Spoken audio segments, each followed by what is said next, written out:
Hi everybody. In this video we'll be introducing the most common types of connective tissues. The most important thing for you to realize about these is that as opposed to epithelia, which as you've seen before are sheets of cells seen drawn here, connective tissues are really different. What you've got here are a handful of cells, and really what the entire tissue is a web of proteins that we call the matrix. So again, we're not seeing sheets of cells, we're seeing a web of proteins that we call the matrix. Now, the first of the connective tissues we're going to cover, and the easiest to understand, is known as areolar tissue. And areolar tissue, as you can see here, has widely dispersed cells, and these are called fibroblasts. And this is the most common cell type you'll find basically in this entire unit.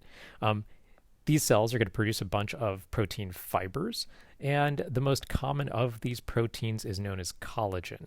And this is really the most important, or I guess the most common protein in your entire body. It's probably about a quarter of all the protein in your body. So what that equals out to like more than 10% of your body weight. So this is the most common protein you'll find, and it's all the pink stuff on slides typically. In addition, areolar is going to have a little bit of the stuff called elastin, and this gives it its distinguishing characteristic, which is the fact that it's loose and stretchy. Whenever we're dissecting, this is what we tend to tear. You're also going to find it wrapping around organs and wrapping blood vessels and nerves together. But the real thing that we'll notice this year as you're dissecting is this is what you're ripping. Every time you're peeling skin away from muscle, muscle away from bone, etc., this is what we're cutting or ripping. Okay, the next of the tissues is really similar. In fact, the next two tissues are both very similar to this. So again, we're going to start this one as adipose tissue. This is the one we call fat tissue. You're going to see the same stuff. A bunch of dispersed cells known as fibroblasts and a protein web of collagen. Now, the new thing, though, is we're going to stick stuff into the collagen web. It's not just an empty web.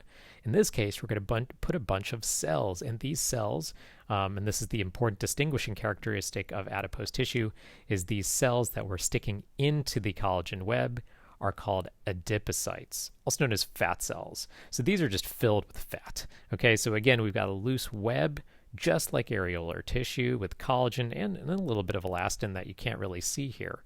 But we fill in all the gaps with fat-filled cells, and this is how we, store all the fat in our body. We cushion organs, we insulate ourselves, and this is the fuel we run on if we run out of carbs. The next tissue is going to be very similar. Again, no different in that we're starting with fibroblasts, making a web of collagen, as you can see again here. But instead of storing large fat-filled cells known as adipocytes, here we're using a slightly different protein fiber, but it's just another type of collagen. And in the web, we're talking about thousands and thousands and thousands of these cells that are white blood cells. There are various types of white blood cells. All together, they're called leukocytes, which literally means in Greek, white cell. And so you're going to find this wherever you're storing white blood cells. The key to this is that these locations are sort of throughout your body. Places that they're most common are your lymph nodes. That's a big portion of where this kind of tissue is. Also your spleen. And there are a bunch of patches of white blood cells being stored in places like your digestive tract. And so this is where we store them. Don't think of white blood cells as living in blood. They generally don't. They live in reticular tissues in various places throughout your body, including lymph nodes. Okay, the next two tissues are a little bit different.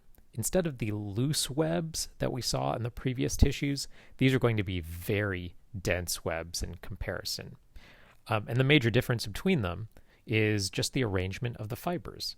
Now, this is going to sound like a broken record, but again, the cell type is fibroblasts, the protein is collagen, and as you can see, comparing the two from the left and the right, dense, irregular fibrous connective tissue just has the collagen network in all sorts of directions. While regular on the right, this is where all the fibers are together. Now, the stuff on the left is basically in all organs. Any organ you're looking for, you go underneath the epithelium by a couple layers, you're going to find this stuff there. It's just what holds, it's the structural tissue of most organs.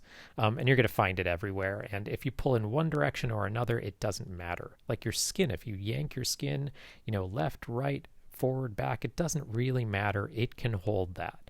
It can withstand that stress. Now, the stuff on the right, with all the collagen in parallel, that's what makes up the rope-like ligaments and tendons.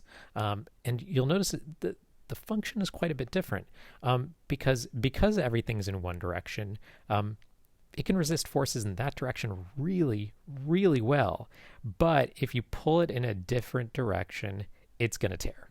And if you've ever experienced a strain or a sprain, which are different levels of tearing, that's what's going on. So again, on the left, you can take dense irregular, pull it in any direction, you're fine. Dense regular, you pull it the way it's supposed to be pulled, you're going to move a bone normally. But if you pull it in the other direction, you're going to tear it.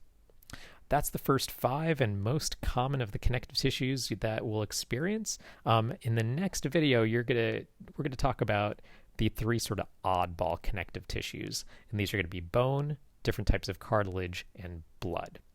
Thanks, everybody. Hope that helped.